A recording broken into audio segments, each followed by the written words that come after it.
Le président Emmanuel Macron dit que désormais, il va pratiquer le pragmatisme. En fait, il ne faut pas se cacher derrière les mots. Que signifie la notion de pragmatisme? D'un côté, on pourrait penser que le pragmatisme, c'est le fait de s'en tenir essentiellement aux affaires qu'on peut faire avec les Africains, sans avoir la prétention de leur faire la morale. N'est-ce pas? Ça serait ça le pragmatisme, n'est-ce pas? Mais en effet, que demandent les dictateurs? Que demandent les pires dictateurs africains? Ils demandent que la France coopère avec eux pour ce qui les intéresse, eux, et qu'elle leur permette de faire ce qu'ils veulent de leur peuple. C'est ça le pragmatisme. Le pragmatisme, en fait, c'est une philosophie qui consiste à faire tout ce qui est nécessaire pour réussir, pour atteindre l'objectif qu'on s'est fixé. C'est une philosophie de l'efficacité. Alors, il y a des pays dans lesquels ce sera efficace d'aider un dictateur. Il y a des pays dans lesquels ce sera efficace de favoriser un coup d'État. Il y a des pays dans lesquels ce sera efficace de favoriser la répression des opposants. Puisque le pragmatisme, c'est une philosophie dans laquelle tous les moyens sont bons pourvu qu'ils soient efficaces. C'est ça la définition.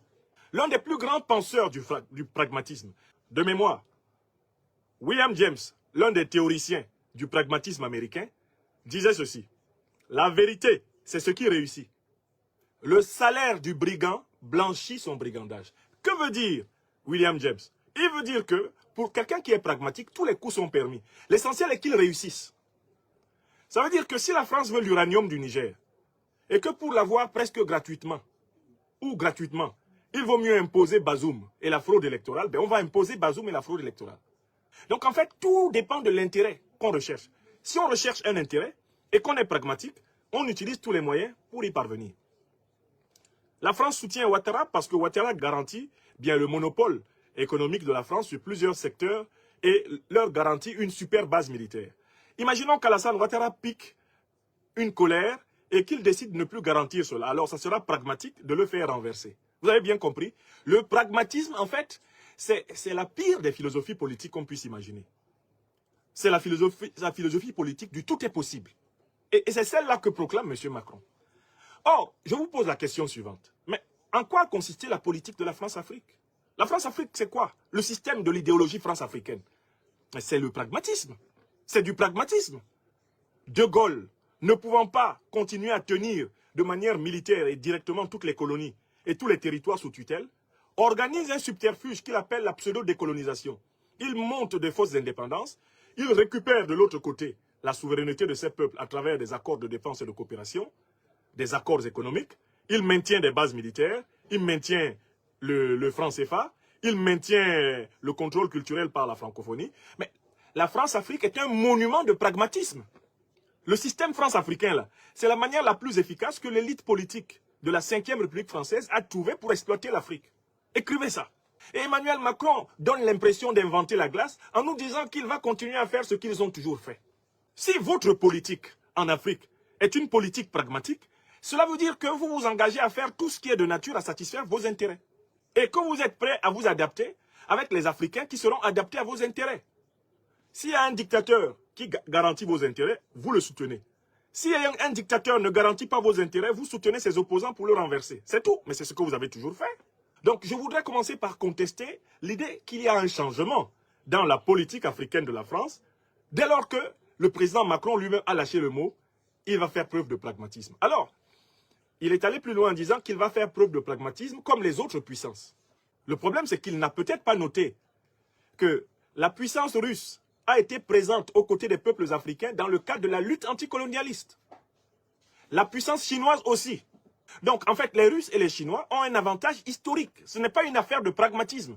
Ils ont été compagnons des luttes de libération africaines. Alors que la France était du côté de la domination de l'Afrique, mais la Russie, la Chine, le bloc socialiste était du côté du soutien au mouvement de libération. C'est une différence de taille qui fait que la différence entre la France et la Russie, par exemple, en Afrique, ce n'est pas simplement une différence en matière de pragmatisme. La Russie n'est pas plus pragmatique que la France. Ce n'est pas là la différence.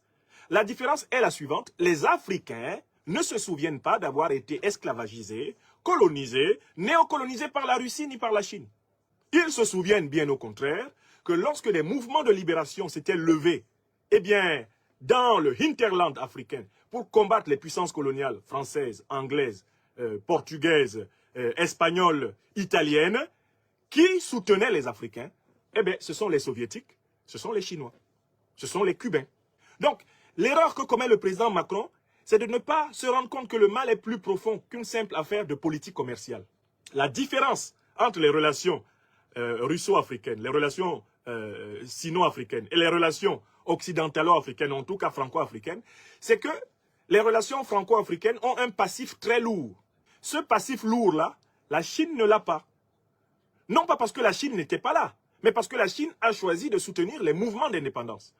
Ce passif-là, la Russie et précédemment l'Union soviétique ne l'a pas, parce que l'Union soviétique et la Russie s'étaient rangées justement du côté des mouvements de libération, justement contre les puissances coloniales. Donc Emmanuel Macron, ici, en choisissant le pragmatisme comme nouvelle philosophie politique de la France en Afrique, ne fait que confirmer ce que la France a toujours fait. Car en fait, ce que condamne par exemple le chef de la diplomatie malienne, c'est justement ce que le président Macron appelle pragmatisme. Abdoulaye Diop a appelé ça le mercantilisme. Il dit nos relations économiques, nos relations politiques, nos relations avec nos grands alliés ne sont pas des relations purement mercantilistes. Ce n'est pas une simple affaire d'argent. Ce sont des relations qui sont basées sur un certain nombre de principes, comme la souveraineté, comme le droit de choisir librement nos partenaires, le droit de choisir librement nos partenaires, comme le droit de défendre nos intérêts vitaux, la trilogie de la gouvernance malienne. Donc, il faut que ce premier argument ne trompe personne. Plus ça change, plus c'est pareil. D'ailleurs, quand il évoquait son pragmatisme, il parlait beaucoup plus d'économie que de politique. Mais allons-y à l'argument économique. Le président Macron dit qu'il a décidé de changer la relation économique entre la France et l'Afrique en développant davantage une logique de partenariat. Quel est l'emblème de la France-Afrique économique? C'est le franc CFA. Que nous dit le président Macron sur le franc CFA? Il nous tient deux discours. Un discours à propos du franc CFA d'Afrique de l'Ouest et un autre discours à propos du franc CFA d'Afrique centrale. Sur le franc CFA d'Afrique de l'Ouest, le président Macron nous dit que des aménagements ont été apportés à ce franc CFA. D'abord, par exemple, la Banque de France a rapatrié les réserves de change de la zone BCAO, de la zone franc CFA d'Afrique de l'Ouest, soit 5 milliards d'euros de réserves de change qui étaient à la Banque de France. Elles ont été reversées à la Banque centrale des États de l'Afrique de l'Ouest pour qu'elle gère elle-même les réserves de change des pays de sa zone. Cela a été fait en 2021. 2021, c'est combien d'années après les indépendances? 61 ans. Donc pendant 61 ans, toutes les réserves de change de l'Afrique de l'Ouest étaient à la Banque de France qui se faisait des taux d'intérêt faramineux là-dessus et qui utilisait ces réserves de change pour prêter de l'argent aux Africains. Mais Emmanuel Macron était allé plus loin en disant qu'ils ont accepté d'aménager le franc CFA d'Afrique de l'Ouest et qu'ils s'acheminaient vers une nouvelle monnaie qui s'appellerait ECO et qui serait plus adaptée au désir d'autonomie de l'Afrique de l'Ouest. Mais là, le président Macron ne fait pas preuve d'honnêteté intellectuelle. Il a oublié d'ajouter qu'il y a deux ECO en Afrique de l'Ouest. Il y a l'ECO qui a été conçu par la CEDEAO. Cette monnaie devait être une monnaie flexible, souveraine. Elle ne devait pas avoir une parité fixe avec quelque monnaie que ce soit dans le monde. Elle devait être pilotée par la banque centrale, la future banque centrale unitaire de tous les États de la CEDEAO, soit 15 pays. Cette monnaie, véritable CEDEAO ECO, qui était donc conçue pour être gérée en autonomie et pour être pilotée de manière flexible, cette monnaie a été sabotée par Alassane Dramane Ouattara, Nana Akufo-Addo et la France de Macron. Ils ont saboté cette monnaie en proposant simultanément un autre ECO qui, lui, serait toujours en parité fixe avec l'euro à travers la garantie de la Banque de France. Cela s'est passé sous nos yeux.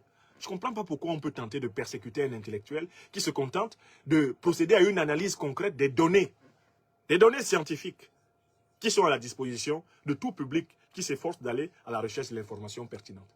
L'éco ouest africain a été saboté par la France, par la Côte d'Ivoire et le Ghana notamment. Donc, on a sur le terrain une pratique politique qui n'est pas une pratique de rupture. Le président Macron, dans sa pratique politique en Afrique de l'Ouest, continue à tout faire pour maintenir la main sur l'Afrique de l'Ouest. Il continue à tout faire pour trouver une formule dans laquelle la présence française sera certes masquée, mais elle sera toujours forte et puissante sur les affaires économiques ouest-africaines. Voilà la vérité. Maintenant, traversons de l'autre côté, en Afrique centrale. Si vous écoutez l'interview, le président Macron a dit des choses incroyables. il y a un journaliste qui lui demande s'il serait prêt à rendre les réserves de change d'Afrique centrale comme il a rendu les réserves de change de l'Afrique de l'Ouest. Bref, s'il serait prêt à assouplir le franc CFA d'Afrique centrale comme il a assoupli un tant soit peu le franc CFA d'Afrique de l'Ouest. C'est-à-dire en restituant un peu plus de droits aux pauvres vassaux africains qui n'osent pas le demander à haute voix de peur de subir un coup d'État. La réponse du président Macron est incroyable. Il dit qu'il est ouvert, mais que les propositions doivent venir des chefs d'État de ces pays d'Afrique centrale et des autorités financières. Mais qui est l'autorité financière du franc CFA? Puisque le franc CFA est une monnaie de la Banque de France. Qui est l'autorité financière du franc CFA? C'est lui-même Macron, puisqu'il est le chef de l'État français. Donc voilà quelqu'un qui dit que les décisions doivent venir des chefs d'État eux-mêmes et des autorités financières. Il ne se cite pas lui-même. Il n'ose pas dire que c'est lui qui est le propriétaire de cette monnaie. C'est-à-dire qu'en dernière analyse, la seule personne qui peut abolir le CFA, c'est celui qui le possède. Parce que si le CFA est interdit au Cameroun, au Gabon, etc., le CFA peut continuer à fonctionner en France. D'ailleurs, Emmanuel Macron a bien dit que Djibouti, c'est à part. Hein. Le traitement des affaires de Djibouti ne va pas ressembler au traitement des affaires du reste du continent africain. Donc on peut continuer à utiliser un CFA pour le Djibouti, peut-être un CFA pour les Comores, etc. On peut continuer. Le CFA peut parfaitement survivre à son départ du continent africain. Le CFA peut partir de la zone BCAO, il peut partir de la zone CEMAC et continuer à vivre à la Banque de France à travers Djibouti ou, je ne sais pas, les Comores. Ils peuvent même toujours l'utiliser ailleurs. Ils ont le franc polynésien et consorts. Ils peuvent continuer à utiliser leur planche à billets ailleurs. Ils peuvent continuer à les utiliser ailleurs. La monnaie CFA n'est pas une propriété des États africains. Il faut que les Africains sachent, ce n'est pas une monnaie qui appartient aux États africains. C'est une monnaie qui appartient à l'État français. C'est une monnaie de la Banque de France. Elle a été créée par la Banque de France. Elle n'a pas été créée par les banques africaines. Ce n'est pas une monnaie africaine souveraine. C'est une monnaie issue de l'empire colonial français et qui a servi à maintenir l'emprise économique de la France sur ses anciennes colonies, anciens territoires sous tutelle. Si on devait écrire correctement la phrase du président Macron, ce qu'il dit très clairement, c'est que les chefs d'État d'Afrique centrale doivent en décider sous sa supervision, puisque c'est lui qui est l'autorité financière. C'est-à-dire, s'ils sont courageux, Biya, Sassou, Déby Mahamat, Touadéra, Obiangema, s'ils sont vraiment courageux, qu'ils viennent devant moi, Emmanuel Macron, chef de l'État français, président de la République française, me dire qu'il faut abolir le CFA. Or, vous savez très bien que pour que ces créatures de la France-Afrique osent dire cela à leur patron, au chef suprême de la structure, il leur faut avoir pris quelques décisions de type suicidaire. Parce que dire cela, c'est par définition obliger le pragmatisme français à envisager le renversement de ces régimes. Oui ou non? Je recommence, parce que comme on nous a dit que la philosophie politique de la France-Afrique, c'est le pragmatisme. Imaginez donc des gens qui doivent leur pouvoir à la France-Afrique, les Bongo, les Biya, les Sassou. Imaginez que les Déby osent demander l'abolition de la monnaie de leur puissance tutélaire.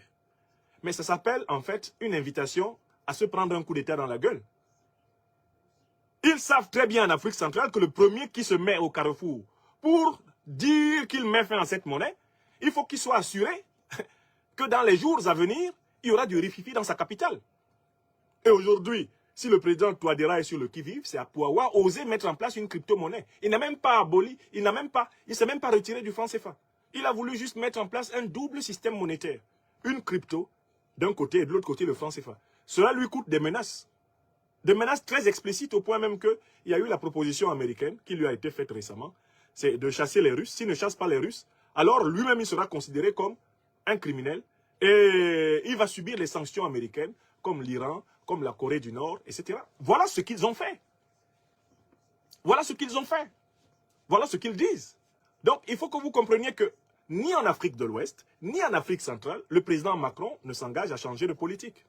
Les tournées ont pour but de rappeler aux uns aux autres, nous vous tenons. Faites gaffe, nous sommes encore capables de vous faire payer des écarts par rapport aux promesses et par rapport à ce que nous avons fait pour vous. Vous êtes là grâce à nous. Et il a déployé un troisième argument, c'est la vision sécuritaire, on peut dire la vision militaire de la France. Alors, dans cette vision sécuritaire et militaire, le président Macron a dit que désormais, on va aller vers une réduction de la présence visible de l'armée française en Afrique et on va aller davantage vers une cogestion des principales bases militaires françaises d'Afrique. 2 phrases. Examinons chacune des idées pour montrer en quoi c'est faux. Écoutez bien l'expression. On va réduire la présence militaire visible. En bon français, le président Macron veut nous dire qu'on va réduire la présence militaire visible, mais pas invisible. Écrivez ça. C'est la présence militaire visible qu'on va réduire, mais pas la présence militaire invisible. Ça veut dire que la part de l'espionnage et du contre-espionnage va augmenter par rapport à la part de la présence militaire directe physique. Vous voyez le pragmatisme? Le pragmatisme, c'est pour le président Macron de faire semblant de partir par la porte et puis de rentrer par la fenêtre. Donc nous allons réduire le nombre de militaires visibles et nous allons augmenter le nombre de militaires invisibles. Puisqu'on ne réduit ni la... On ne veut pas réduire la présence visible et invisible. On ne veut vraiment pas se retirer d'Afrique. On ne veut pas arrêter de contrôler les Africains. On ne veut pas arrêter de surveiller les Africains. Alors, on a décidé de les surveiller, mais désormais de manière invisible. Voilà pourquoi on ne va réduire que la présence militaire visible. C'est-à-dire ceux qu'on peut voir avec les yeux, là, ils seront moins nombreux. Mais ceux qu'on ne peut pas voir, ils seront plus nombreux. C'est-à-dire qu'on va remplacer les bataillons visibles par des bataillons invisibles. Les soldats visibles, reconnaissables à leur uniforme, à leur camp militaire, ils seront remplacés désormais plutôt par des espions, ou alors même par des espions infiltrés dans les armées. Donc, sur le premier point, le fait que le président Macron nous ait donné ce détail, l'occupation visible, est de sa part vraiment une très grande générosité intellectuelle. Ceux qui n'ont pas l'oreille politique cultivée n'auraient pas entendu ce qu'il veut dire. Maintenant, vous avez bien entendu. On va réduire la présence visible. Il n'a pas dit on va réduire la présence invisible. Il n'a pas dit on va réduire la présence visible et invisible. Non, que la présence visible. C'est-à-dire, on va être moins apparent. Mais attention, on va être moins apparent, ça ne veut pas dire qu'on va être transparent. On va tomber dans l'opacité, on va être opaque maintenant. On sera là où vous ne croyez pas que nous sommes. On sera là sans que vous sachiez que nous sommes là. Puisque vous ne voulez pas nous voir, nous, effectivement, on va s'effacer. Mais on sera là. Vous notez ça? Est-ce que ça, c'est un discours de rupture? Est-ce que c'est un discours de rupture qui consiste à dire nous allons réduire notre présence visible? La véritable rupture consisterait à réduire la présence visible et invisible, à respecter la souveraineté des peuples, à accepter les processus politiques endogènes africains, à les reconnaître comme tels, à laisser les peuples africains disposer d'eux-mêmes. N'est-ce pas? Or, là, il n'en est pas question. Mais la deuxième idée, nous allons réduire la présence visible. Nous dit le président Macron, nous l'en remercions. Monsieur le Président, chapeau, grâce à vous, nous savons que vous allez augmenter la présence invisible. Mais il y a une deuxième chose que le président Macron dit. Il dit que désormais, on va aller vers un modèle de cogestion des bases militaires. C'est-à-dire que, par exemple, la base militaire du 43e BIMA, il l'a cité en exemple, sera co-gérée directement par l'armée française et par l'armée ivoirienne. Les bases qui vont rester, sur lesquelles vont se regrouper les derniers éléments français présents sur le sol africain, seront des bases co-gérées, gérées par l'armée nationale et l'armée française. Ok. Entrons dans une base militaire, co-gérée par l'armée nationale ivoirienne et l'armée française. Qui commande? Qui commande malgré tout? Mais c'est exactement le principe de la coopération. Le président Macron donne l'impression d'inventer la glace. Pourtant, il est en train de retourner à la coopération militaire telle que De Gaulle l'avait mise en place. Moi, je suis né dans mon pays natal, le Cameroun, en 72. En grandissant, j'ai toujours vu des militaires français à l'intérieur des bases camerounaises. Et c'est ce phénomène qui a un peu baissé. Il y a encore quelques conseillers techniques militaires français au Cameroun. Mais avant, ils étaient partout dans les bases. Ils étaient à l'intérieur des bases. Puisque les bases avaient été créées sous la colonisation. Les camps militaires nouveaux de l'armée camerounaise sont des anciens camps militaires français. Et jusque dans les années 70-80, les militaires français co-géraient les bases militaires camerounaises avec les militaires camerounais. Or, le président Macron dit que désormais, les bases militaires françaises en Afrique seront co-gérées avec les armées africaines. Où est le changement? Vous voyez, on prend les mêmes et on recommence. On retourne à la formule de l'armée mixte. L'armée ivoirienne, qui présente l'armée française comme son allié, va devenir une armée mixte. C'est une armée mixte ivoiro-française. Mais si la France est armée mixte dans un pays, mais c'est elle qui en profite, puisque en France, il n'y a pas d'armée mixte ivoiro-française. Il n'y a pas d'armée mixte ivoiro-camerounaise en France. Il n'y a pas d'armée mixte ivoiro-congolaise, ivoiro-gabonaise en France. Par contre, si dans les camps militaires, les anciens camps militaires français en Afrique, il y a désormais armée mixte, il s'agit là d'un mécanisme de subordination étroite des armées nationales. C'est-à-dire que c'est la meilleure formule pour contrôler les armées nationales africaines. À savoir, mettre les officiers français au cœur des camps militaires africains. Et mettre des officiers africains au cœur des camps militaires français, c'est de facto reconstituer la subalternation.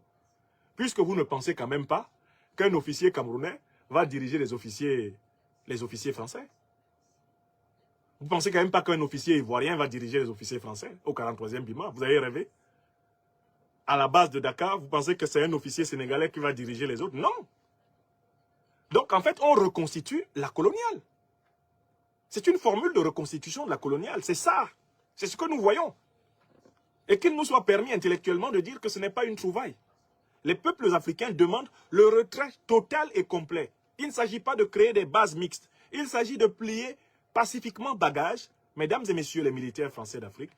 Il s'agit pour vous de rentrer ici, en France, parmi nous. Ce message-là a été transmis au président Emmanuel Macron par plusieurs voies. Il a été transmis par des voies politiques, des pouvoirs en place. Déjà, le pouvoir malien, le pouvoir burkinabé l'ont dit. Ah, mais avant cela, le président Ahmed Sékou Touré l'avait dit. C'est quoi le nom de Sékou Touré? C'est cessez de nous occuper militairement. Allez chez vous. Retirez vos armées. Et ce n'est pas un nom au peuple français. Les dirigeants africains éclairés n'ont jamais confondu le peuple français et les armées françaises. L'histoire de fait lie les peuples africains au peuple français.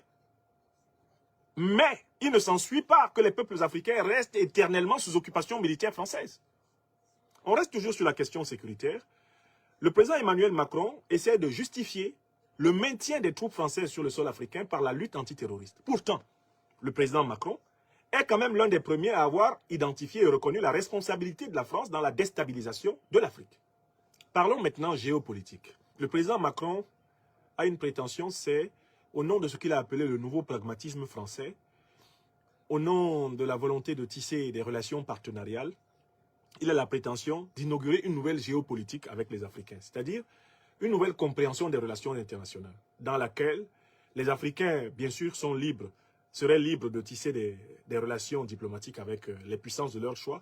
La France, elle aussi, va montrer ses avantages, c'est-à-dire que la France veut entrer dans une concurrence loyale avec toutes les autres puissances. Il y a des moments de son discours où le président Macron laisse entendre que la France se prépare à accepter que l'ère des privilèges pour la France, des monopoles de la France, des marchés publics réservés à la France, que cette ère-là est finie. Le président Macron semble laisser penser que la France serait prête à entrer vraiment dans une relation où elle sera un partenaire comme les autres. Ça, c'est ce qu'il dit. Mais regardons ce qu'il fait, au moment même où il le dit. La charge du président Macron contre la compagnie militaire privée russe, Wagner, qu'est-ce que ça signifie? Pour quelqu'un qui veut entrer dans un monde géopolitique du respect mutuel. Quelqu'un qui veut entrer dans un monde géopolitique où on n'empêche pas les autres de développer leurs relations internationales comme ils les entendent. On n'empêche pas les autres de passer les alliances qui les arrangent, puisque tout le monde est dans le pragmatisme. Comment peut-on d'un côté dire qu'on veut ce renouvellement des relations franco-africaines? On ne se mêle plus des affaires africaines, les Africains sont libres de faire ce qu'ils veulent, et puis bam, on tombe sur l'affaire Wagner et on se met à remenacer les Africains. Wagner, ce sont des criminels. Les Africains qui auraient des relations avec Wagner seront considérés comme des criminels. Vous voyez, Emmanuel Macron est vraiment le roi de l'en même temps. Il dit une chose et en même temps son contraire. Alors, intellectuellement, nous nous demandons comment le président Macron peut parler d'un nouveau départ, d'une révolution de sa politique africaine et rester dans le langage de la menace envers les Africains, de l'infantilisation des Africains. Ah, on ne veut pas vous voir marcher avec Wagner. Ah, si vous saluez Wagner, on va vous décréter criminel, on va vous faire tel procès, on va vous faire telle sanction. Comment, avec le sempiternel langage de la menace de sanction, l'injonction, comment avec le langage de l'intimidation, de la menace, du chantage permanent, vous pensez réinventer la diplomatie africaine de la France? Voilà la question. Il faut que vous compreniez que refuser l'intimidation, refuser de se soumettre à vos injonctions, c'est une question d'éthique pour toute Africaine, tout Africain éveillé. De quel droit vous menacez les gouvernements africains? De quel droit vous voulez vous immiscer des contrats que signent les gouvernements africains si vous prétendez leur reconnaître leur souveraineté?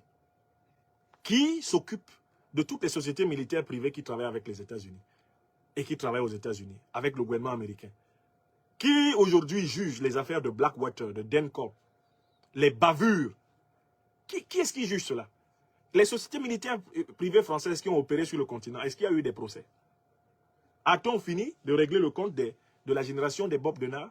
Tous les coups d'État organisés par les services secrets et militaires français en Afrique, ils ont fait l'objet de quel procès?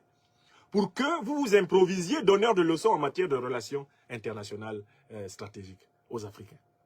Donc ce chantage sécuritaire autour de Wagner, mais les Africains, on s'en fout de vos histoires de Wagner. C'est vous que Wagner effraie. Wagner n'effraie pas les Africains. Parce que les Africains ont vu pire que Wagner. Le président Macron dit que la nouvelle politique africaine de la France, et c'est la deuxième fois qu'il parle de nouvelle politique africaine. En 2017, à Ouagadougou, c'était une nouvelle politique africaine. Celle-là a échoué. Il fait une nouvelle. Bon. À force d'abuser de la nouveauté, on reconduit la mêmeté. À force d'abuser de la nouveauté, on reconduit la mêmeté. Ce n'est pas si nouveau que ça, car ce n'est pas la première fois qu'il nous parle de nouveauté. Alors, une nouveauté sans cesse proclamée et jamais advenue est une mêmeté, c'est une identité, c'est une monotonie. Il n'y a rien de nouveau dedans. Bon. Donc, en 2017, la nouvelle politique du président Macron a échoué. Ça n'a rien donné. L'écart entre lui et les Africains s'est au contraire élargi. Le fossé s'est agrandi. Il est devenu béant. Il y a maintenant un abîme entre le président Macron et les Africains. Maintenant, on arrive en 2023, 5 ans plus tard. On peut s'attendre à ce que le président Macron révolutionne sa méthode. On pourrait s'attendre à ce qu'il révolutionne sa méthode. Mais qu'est-ce qu'il a fait? À partir de 2021, 2022, il s'est mis à sélectionner parmi les Africains ceux qui avaient renoncé au combat de la vraie décolonisation de l'Afrique. Et ce sont ceux-là qu'il a décidé de considérer comme ses meilleurs interlocuteurs dans les sociétés civiles africaines. Il n'y a pas de vraie et de nouvelle politique africaine de la France, tant que la France n'aura pas entièrement renoncé à occuper militairement, économiquement, culturellement, intellectuellement les Africains, à les assiéger par ces 4 méthodes. Il n'y a pas de nouvelle politique. Il n'y a pas de nouvelle politique africaine de la France tant que les autorités françaises n'accepteront pas d'aller vers la société civile et politique qui incarne l'aspiration de changement de l'Afrique pour trouver avec elle, effectivement, le nouveau cadre de la coopération internationale. Il n'y a pas de nouvelle politique africaine de la France. Il n'y a pas de nouvelle politique africaine de la France. Et moi, je me suis connecté ce soir, ça fait maintenant 2h11 que je me suis efforcé de reprendre les thèses du président Macron, les unes après les autres, ces thèses politiques, ces thèses sécuritaro-militaires, ces thèses économiques, ces thèses géopolitiques, et finalement, ces thèses intellectuelles. Tant qu'il n'a pas accepté, tant que l'establishment politique français n'a pas accepté la révolution de son paradigme, c'est-à-dire concevoir la puissance de la France sans l'exploitation de l'Afrique, il n'y aura pas de nouvelle politique africaine de la France. Par contre, la France va se retrouver dans une situation où elle va aller de revers en revers, d'échec en échec. Les peuples se sont mobilisés, elle est partie du Mali. Ils se sont mobilisés, elle est partie du Burkina. Ils vont se mobiliser, elle va partir du Niger. Ils vont se mobiliser, elle va partir du Tchad. Ils vont se mobiliser, elle va partir de Côte d'Ivoire. Ils vont se mobiliser. Et cette manière de partir, qui est piteuse, est celle que j'ai toujours voulu éviter à ma terre adoptive de France. J'ai écrit des livres.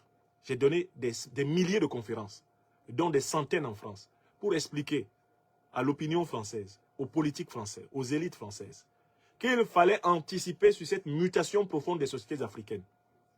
Il fallait anticiper et accepter une ouverture véritable, objective, des dossiers négriers, coloniaux, néocoloniaux, de toutes les barbaries. Il fallait les juridiciser. Il fallait trouver un langage, un tarif de condamnation. Il fallait mettre en place des procédures et des rituels de repentance et il fallait mettre en place des réparations. Et il fallait entièrement démanteler l'infrastructure de la France-Afrique et imaginer autrement l'influence de la France dans le monde, faire de la France une puissance modeste, une puissance qui aura tiré les leçons de ses aventures sanglantes au détriment des peuples et de ses propres valeurs, Une puissance qui, alors, va récupérer une parole digne d'être écoutée, puisqu'elle se sera amendée, puisqu'elle se sera reprise, elle se sera autocritiquée, elle se sera reformulée. Et j'ai écrit toute une série d'articles pour proposer que la République française devienne plutôt une fédération, pour sauver ce qui reste de son empire colonial et de sa diversité. Il faudrait qu'il y ait un modèle politique multiculturel. Et les fédérations sont les concepts les plus appropriés à des sociétés politiques, à des États multiculturels, comme l'est aujourd'hui la France. On maintient la conception de l'État unitaire, centralisé, jacobin, alors que la France, depuis très longtemps, devrait avoir trouvé une fédération, une formule fédérale, pour rassembler ce qui reste des peuples qui se sont brassés de facto à travers son histoire négrière, son histoire coloniale, son histoire néocoloniale et qu'on espère bientôt post-coloniale. On ne m'a pas écouté. Voilà pourquoi nous sommes dans les pires convulsions dont avait parlé le président Chirac. Mes chers amis, ça fait 2h14 que je vous ai entretenu. J'espère que les experts qui travaillent auprès du président Emmanuel Macron et qui me font l'honneur d'écouter mes conférences vont extraire de ces conférences tous les arguments objectifs que j'y ai mis et les lui poser sur son bureau afin qu'il voit ce que pourrait être une véritable nouvelle politique africaine de la France. Et qu'il comprenne que, à mon âme et conscience, je lui dis ce soir du 27 février, Monsieur le Président, la politique que vous avez annoncée aujourd'hui n'est pas nouvelle. C'est l'ancienne. C'est la sempiternelle politique de la France-Afrique. Aucune Africaine, aucun Africain, aucune Française, aucun Français éveillé, aucun citoyen, aucune citoyenne en ce monde qui connaissent l'histoire des relations franco-africaines ne verront la moindre nouveauté dans les propos que vous avez tenus aujourd'hui. On y verra un exercice de rhétorique, un exercice de dissimulation, un exercice de langue de bois pour tenter de sauver la machine France-africaine. Voilà ce que j'en pense. Et j'espère qu'il est toujours possible en France de dire ce qu'on pense. C'est cette possibilité que j'exerce en tant que citoyen, en tant qu'intellectuel. J'ai fait ma part.